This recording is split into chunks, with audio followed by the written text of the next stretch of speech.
묵상기도 하십니다.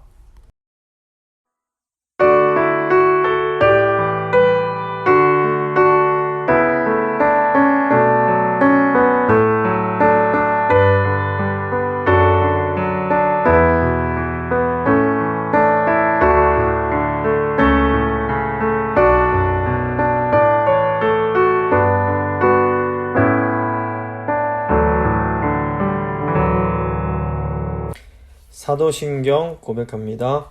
나는 전능하신 아버지 하나님, 천지의 창조주를 믿습니다. 나는 그의 유일하신 아들 우리 주 예수 그리스도를 믿습니다. 그는 성령으로 잉태되어 동정녀 마리아에게서 나시고 본디오 빌라도에게 고난을 받아 십자가에 못 박혀 죽으시고 장사된 지 사흘 만에 죽은 자 가운데서 다시 살아나셨으며 하늘에 오르시어 전능하신 아버지 하나님 우편에 앉아 계시다가 거기로부터 살아있는 자와 죽은 자를 심판하러 오십니다. 나는 성령을 믿으며 거룩한 공교회와 성도의 교제와 죄를 용서받는 것과 몸의 부활과 영생을 믿습니다. 아멘. 찬송가 276장입니다. 찬송가 276장 찬양하시겠습니다.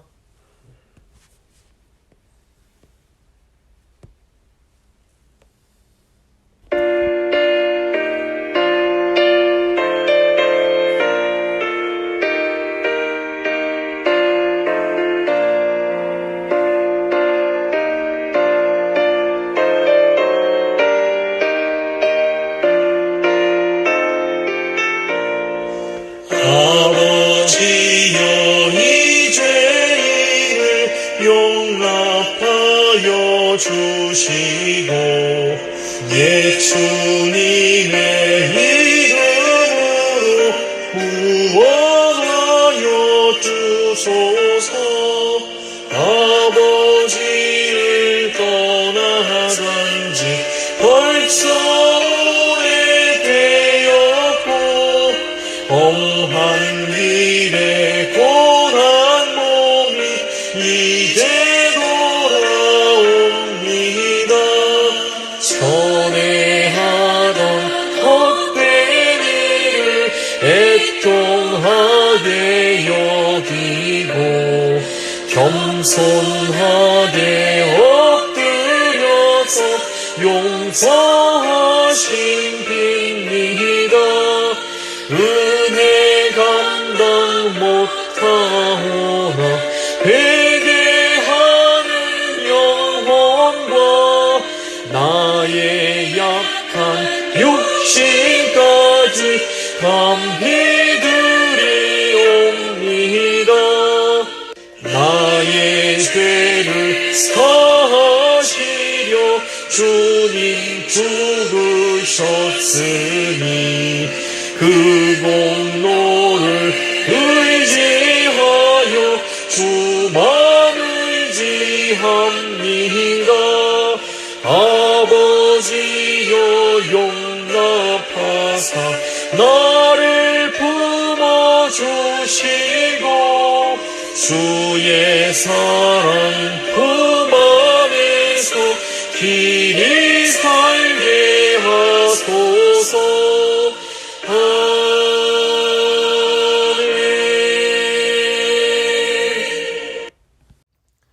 기도하시겠습니다. 살아계신 하나님 감사합니다. 오늘도 하나님 은혜 가운데 이 주일에 성전으로 함께 모여서 하나님을 예배하게 하시고 또 이 오후 시간에 하나님 말씀 통해서 죄 용서의 그 의미와 죄 용서의 그 은혜의 그 깊은 것을 알려주심에 감사드립니다. 주여 이 시간 말씀 들으시는 성도들 한 분 한 분 가운데 성령님 찾아가셔서 역사해 주시고 말씀 통해서 정말 죄 용서의 의미를 깨닫고 죄 용서를 실천할 수 있는 복된 성도님들 다 되실 수 있도록 주여 함께하여 주시옵소서. 감사드리며 우리 주 예수 그리스도의 이름으로 기도드립니다. 아멘. 오늘 주신 하나님 말씀은 마태복음 6장 14절과 15절 말씀입니다. 마태복음 6장 14절 15절 말씀 제가 봉독해드립니다. 너희가 사람의 과실을 용서하면 너희 천부께서도 너희 과실을 용서하시려니와 너희가 사람의 과실을 용서하지 아니하면 너희 아버지께서도 너희 과실을 용서하지 아니하시리라. 아멘. 오늘은 하이델베르크 126문 우리 죄를 사하여 주옵시고 라는 내용 함께 공부하고 기도하도록 하겠습니다. 저희가 이제 하이델베르크 교리문답의 가장 마지막 부분인 주기도문 부분을 함께 공부하고 있습니다. 그리고 이제 다음 주가 되면 이제 하이델베르크 교리문답이 이제 끝나게 됩니다. 주기도문은 크게 전반부와 후반부로 나눠집니다. 전반부의 간구는 하나님을 향한 또는 하나님의 나라를 위한 간구라고 할 수 있습니다. 이 전반부의 세 가지 간구가 하나님의 이름이 거룩히 여김을 받게 해달라는 간구, 그 다음에 하나님의 나라가 임하게 해달라는 간구, 그리고 하나님의 뜻이 이루어지게 해달라는 간구로 이루어집니다. 이렇게 이제 하나님을 위한, 하나님의 나라를 위한, 하나님의 영광을 위한 이제 간구가 첫 번째 간구가 되어야 함을 알 수 있습니다. 이제 후반부의 기도는 이제 하나님께 기도하는 하나님의 백성들을 위한 간구라고 할 수 있습니다. 후반부도 세 가지 간구가 있는데 첫 번째 일용할 양식을 구하는 간구, 저희가 지난주에 살펴봤습니다. 그리고 죄 용서를 구하는 간구, 그 다음에 시험에서 구해달라는 간구, 이렇게 나눠집니다. 오늘은 죄 용서를 구하는 간구고 이제 다음 주가 시험에서 구해달라는 간구가 됩니다. 저희가 지난 주일에 이 후반부의 첫 번째, 즉 네 번째 간구인 양식을 구하는 간구를 함께 공부했습니다. 주기도문의 다섯 번째 간구는 우리가 우리에게 죄 지은 자를 사하여 준 것 같이 우리 죄를 사하여 주옵소서라는 간구인데, 이게 언뜻 보면 우리에게 일용할 양식을 주옵소서라고 하는 기도와 우리의 죄를 사하여 주옵소서라는 이 간구가 서로 이렇게 연결이 잘 안 되는 것처럼 보일 수 있습니다. 그런데 가만히 생각을 해보면 우리 몸에 양식이 필요한 것처럼 우리 영혼에는 죄사함이 필요하다는 것을 알 수 있습니다. 우리 몸은 양식이 없으면 죽지만 우리의 영혼은 죄사함이 없으면 이제 죽기 때문입니다. 126문 보시면 다섯 번째 간구는 무엇입니까? 답입니다. 우리가 우리에게 죄 지은 자를 사하여 준 것 같이 우리 죄를 사하여 주옵시고입니다. 그 의미는 다음과 같습니다. 그리스도의 피로 말미암아 우리의 범죄들과 늘 우리에게 붙어있는 부패성을 불쌍한 죄인인 우리에게 돌리지 마옵소서. 우리가 우리 안에 있는 당신의 은혜의 증거를 느껴 우리의 굳은 의지로 마음으로부터 우리의 이웃을 용서하는 것처럼 우리에게 돌리지 마옵소서, 이렇게 되어 있습니다. 이 간구는 본래 우리가 우리에게 빚진 자들을 탕감해 준 것 같이 우리의 빚을 탕감해 주십시오라는 그런 의미가 있습니다. 이 내용을 보면 하나님의 백성이 하나님께 빚을 진 죄인이란 것을 보게 됩니다. 이 죄인에게 필요한 것은 재판장의 자비입니다. 이런 점에서 이 다섯 번째 간구는 자비를 베푸시는 재판장이신 하나님께 구하는 간구라고 할 수 있습니다. 우리가 온 우주에서 가장 의로우신 하나님 앞에 서 있는 죄인이라는 것을 인정할 때에만 이 주기도문의 다섯 번째 간구가 우리에게 참된 의미로 다가오게 됩니다. 복음서를 보시면 예수님께서 자신을 의롭게 여기면서 당당하게 기도했던 바리새인보다 가슴을 치면서 주여 제가 죄인입니다 이렇게 고백했던 세리의 기도가 더 의롭다고 말씀하십니다. 우리가 하나님 앞에서 죄인이라는 것을 깨닫고 인정하는 것이 어떻게 보면 참된 기도의 출발점이라고 할 수 있습니다. 근데 예수님은 왜 우리의 죄를 이 빚으로 표현하신 걸까요? 그것은 이제 우리가 하나님께 지은 죄가 엄청나게 클 뿐 아니라 날로 늘어가고 있는데 갚을 능력이 없는 이 상황이 마치 그러니까 빚을 진 사람의 상황과 너무나 흡사하기 때문입니다. 이 빚을 진 사람은 빚을 다 갚기 전에는 돈을 빌려주는 사람에게 얽매이게 되고 이 끝까지 상환을 하지 못하면 결국엔 처벌을 받게 됩니다. 가령 어떤 사람이 5만 불을 빌렸는데 열심히 갚아서 4만 9천 불을 갚았습니다. 1,000불이 남았는데 이때 이제 빚진 사람이 내가 이렇게 열심히 이제 4만 9천 불 갚았으니 이제 1,000불은 없는 걸로 하자 이렇게 말할 수 있을까요? 그게 안 되는 겁니다. 빚을 탕감하고 안 탕감하고는 빚진 사람이 아니라 빌려준 사람이 결정하는 겁니다. 만약 돈을 빌려준 사람이 안 돼, 끝까지 다 갚아라고 하면 이 채무자는 끝까지 다 갚아야만 한 의무가 있는 겁니다. 예수님 당시만 해도 이 빚을 다 갚지 못하면 빚진 사람뿐 아니라 빚진 사람의 가족까지도 이 돈을 빌려준 사람의 노예가 될 수 있었습니다. 그래서 126문은 우리의 형편이 죄와 악에 끊임없이 이렇게 붙어 있는 그런 완전 그런 빚진 자의 상태라는 것을 우리에게 알려줍니다. 빚진 자들의 삶이 늘 쪼들리고 이렇게 체주에게 시달리는 것처럼 죄와 악은 끊임없이 우리에게 달라붙어서 우리의 영혼을 피폐하게 만들고 우리를 아주 정말 힘들게 만듭니다. 교리문답이 우리를 죄가 늘 우리에게 붙어있는 불쌍한 죄인으로 묘사하는 것이 바로 이 때문입니다. 우리가 알든 모르든 죄와 악이 우리에게 늘 붙어서 마치 빛처럼 우리를 따라다니기 때문에 이 죄인들은 늘 그런 고통과 이 어려움에 시달릴 수밖에 없는 겁니다. 이 고통스러운 상황에는 이 빚진 자, 이 죄인이 자유롭게 되는 방법이 두 가지가 있는데, 하나는 우리 힘으로 빌린 그 빚을 다 갚는 방법입니다. 문제는 우리가 우리의 이 죄의 빚을 스스로 도저히 갚을 능력이 없다라는 겁니다. 또 다른 방법이 있는데 자유롭게 되는, 그것은 빌려준 사람이 그 빚을 탕감해주는 방법입니다. 그러니까 우리가 도저히 어떻게 할 수 없는 죄를 해결할 수 있는 열쇠가 온 우주의 재판장이신 하나님께 있습니다.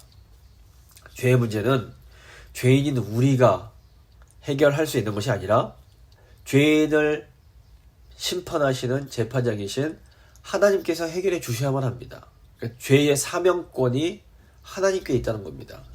보시면 정치적으로 대통령에게도 사명권이 있습니다. 그래서 사명권은 나라의 통치를 위해서 이거 꼭 필요하다라고 판단이 될 경우에 특정한 사람이나 특정한 죄를 범한 사람들의 그 형 집행을 취소시키는 권리입니다. 그래서 요즘 한국에서도 전직 대통령의 뭐 이렇게 사면해줘야 된다 말아야 된다로 또 이런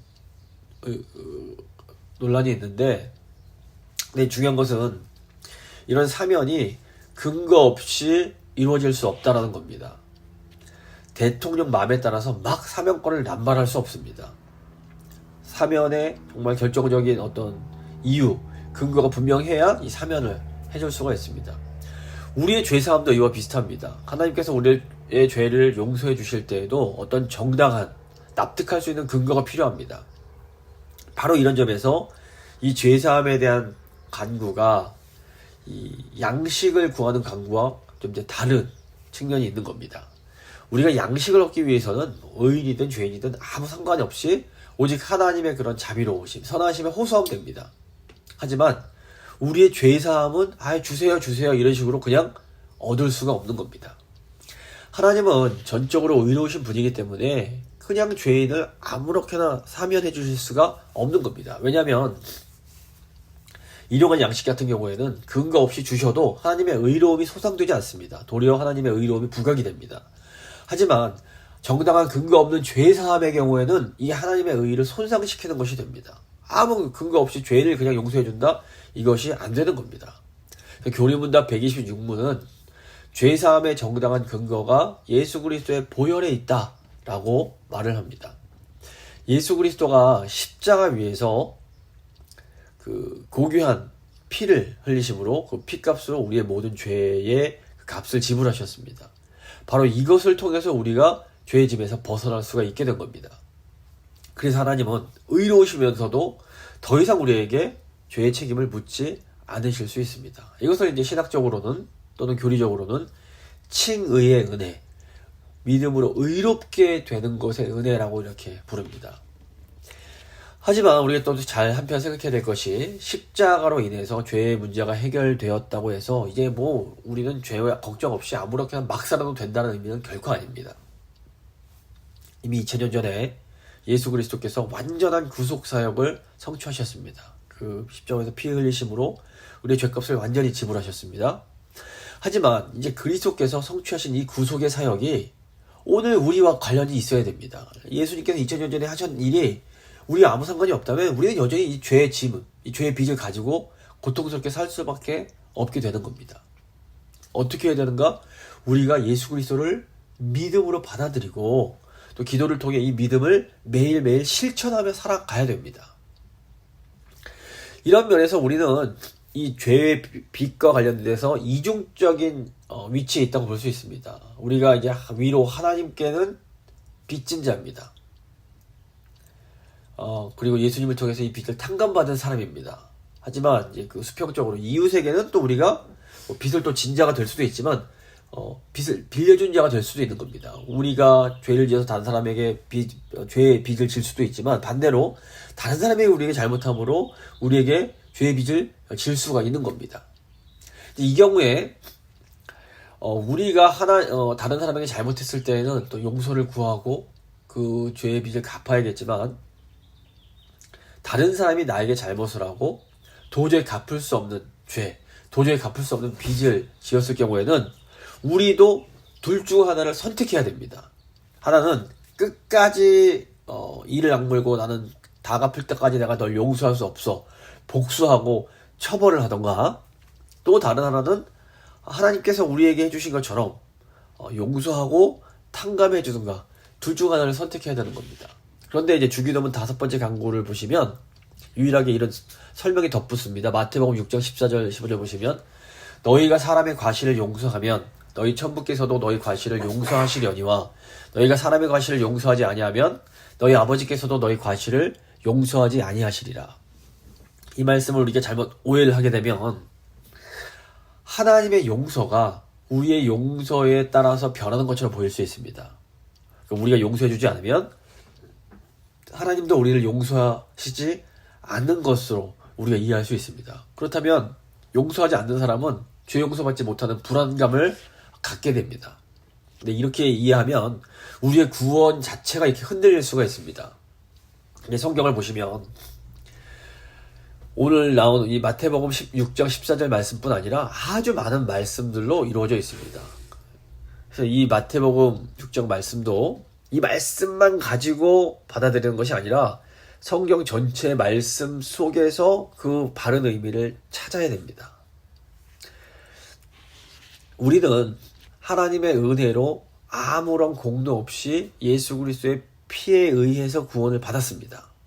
이건 이제 변하지 않는 성경이 아주 분명히 가르치는 진리입니다. 우리가 이 은혜를 깊이 깨닫는다면 우리에게 죄 지은 자를, 죄의 빚을 진 자를 용서해 줄 수밖에 없는 겁니다. 또 우리 안에서 하나님께서 우리에게 일방적으로 베풀어 주신 그 큰 은혜의 증거를 발견하게 된다면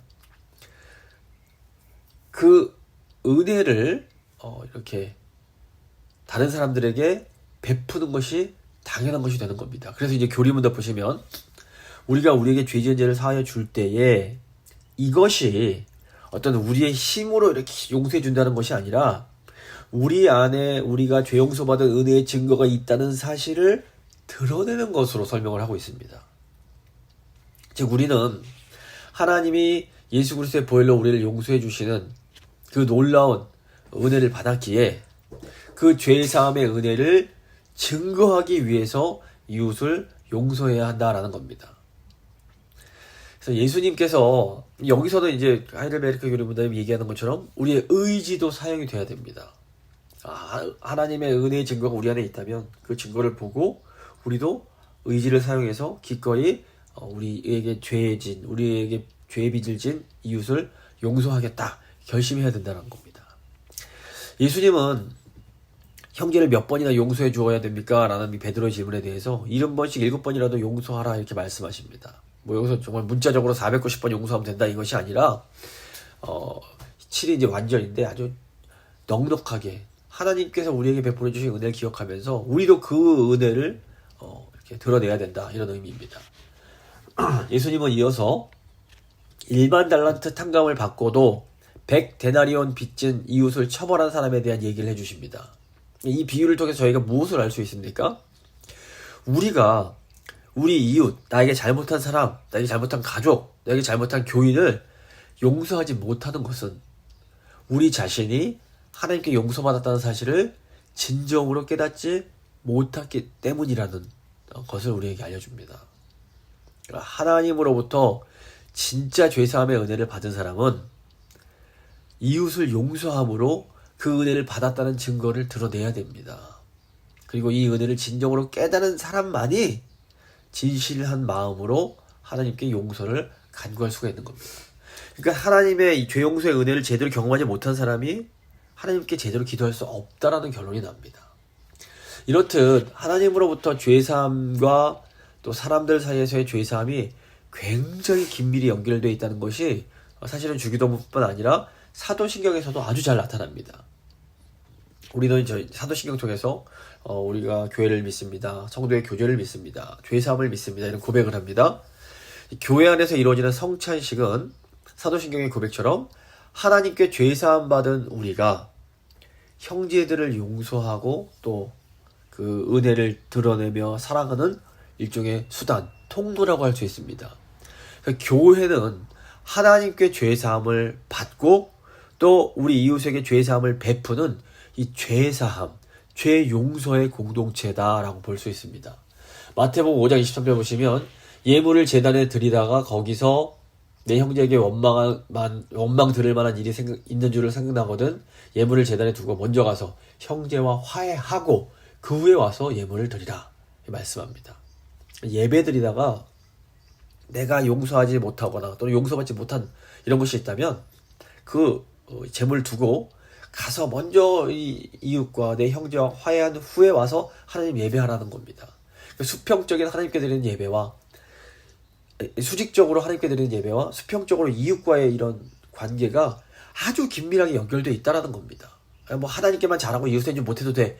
이거 안 되고 이웃에게 잘하니까 하나님께 좀 못해도 돼. 이게 아니라는 겁니다. 하나님께 잘하는 것과 이웃에게 잘하는 것은 이게 같이 아주 긴밀하게 연결이 되어 있습니다. 또 이 가르침은 교회가 성전이라는 가르침과도 아주 긴밀하게 연결이 됩니다. 구약 성경 보시면 하나님 백성들이 성전에서 제사드림으로 하나님의 죄사함의 은혜를 경험할 수 있었습니다. 신약 시대가 돼서 예수님께서 참성전으로 이 땅에 오셨습니다. 예수님께서 사람들 치유하시면서 네 죄가 사함을 받았다 이렇게 선포를 하시는데 이것은 예수님이 바로 하나님의 그런 죄사함이 선포되는 그 성전이란 것을 우리에게 분명하게 보여주신 겁니다.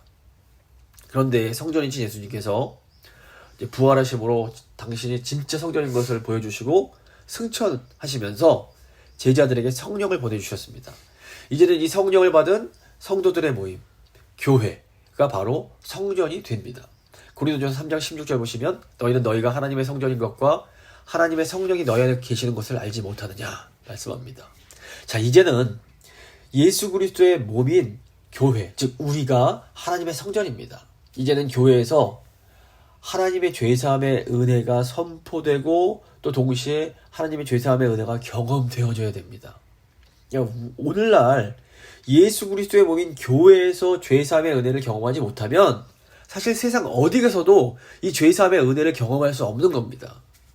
그렇기 때문에 우리는 우리 교회를 죄사함을 받고 또 형제자매의 죄를 사해주는 이 죄사함의 공동체로 세워갈 수 있도록 더 기도하며 애를 써야 되는 겁니다. 이 교회가 이 주기도문에서 고백하는 하나님의 그 죄사함을 경험하는 정말 가장 분명하고 소중한 그런 장소가 되어야 되는 겁니다.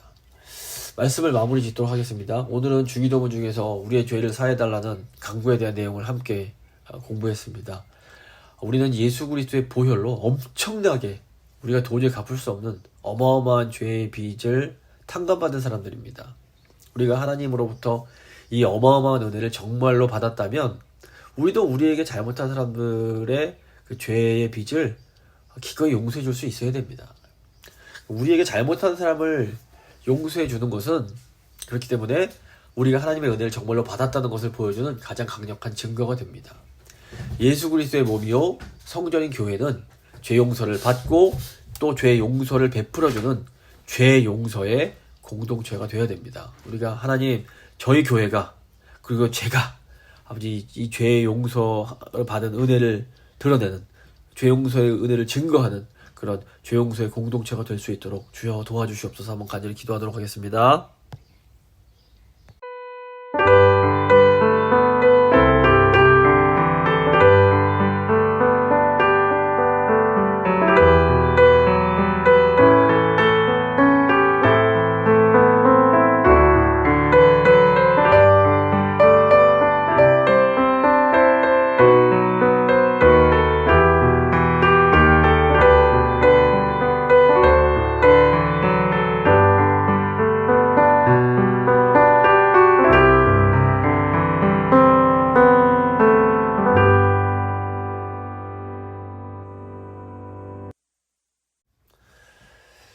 좋으신 하나님, 오늘 말씀을 통해서 또 이 죄 용서의 은혜가 얼마나 귀하고 얼마나 감격스럽고 또 얼마나 중요한 것인지 깨닫게 하신 거 감사합니다. 하나님, 저희가 도저히 탕감받을 수 없는 어마어마하게 큰 죄의 짐을 하나님의 은혜로 벗게 되었음을 저희가 기억합니다. 이제 아버지, 이 큰 은혜를 받은 자들로서 이 은혜의 증거를 이웃을 용서함으로 드러낼 수 있도록 주여 저희를 도와주시옵소서. 여기에 또 저희의 의지도 필요합니다. 주님, 먼저 하나님의 은혜가 필요합니다. 하나님의 큰 은혜를 느끼지 못하고는 저희 이웃을, 저희 형제를, 저희 가족을 용서할 수 없습니다. 주여, 저희를 긍휼히 여기시고 큰 은혜를 베푸시고 그 은혜 가운데 그 은혜를 증거하는 삶을 살아갈 수 있도록, 용서하는 사람을 살아갈 수 있도록 주여 함께하여 주시옵소서. 감사드리며 예수 그리스도의 이름으로 기도합니다. 아멘. 찬송가 305장입니다. 찬송가 305장 찬양하시겠습니다.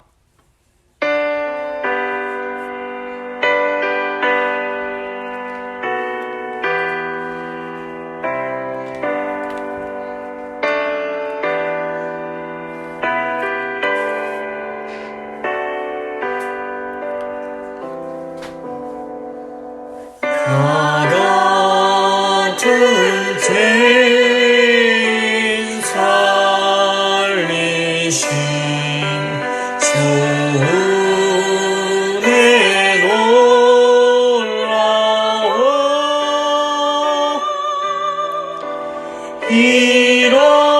잃었던 생명 찾았고 광명을 얻었네. 큰 죄악에서 건지신 주 은혜 고마워.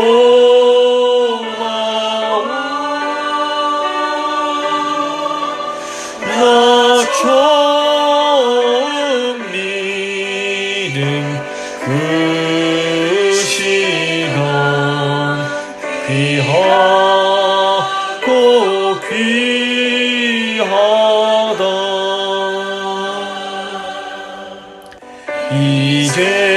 이제껏 내가 산 것도 주님의 은혜라. 또 너를 장차 본향에 인도해 주시리.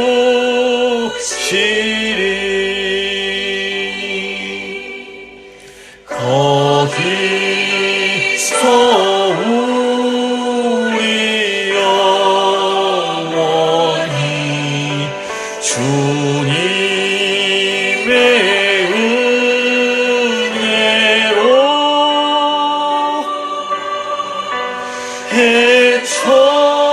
해처럼 밝게 살면서 주 찬양하리라.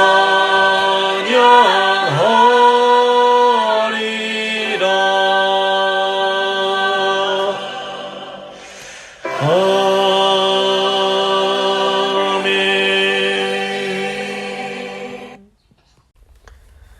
주님 가르쳐 주신 기도로 예배 마치도록 하겠습니다. 하늘에 계신 우리 아버지, 아버지의 이름을 거룩하게 하시며 아버지의 나라가 오게 하시며 아버지의 뜻이 하늘에서와 같이 땅에서도 이루어지게 하소서. 오늘 우리에게 일용할 양식을 주시고 우리가 우리에게 잘못한 사람을 용서해 준 것 같이 우리 죄를 용서해 주시고 우리를 시험에 빠지지 않게 하시고 악에서 구하소서. 나라와 권능과 영광이 영원히 아버지의 것입니다. 아멘.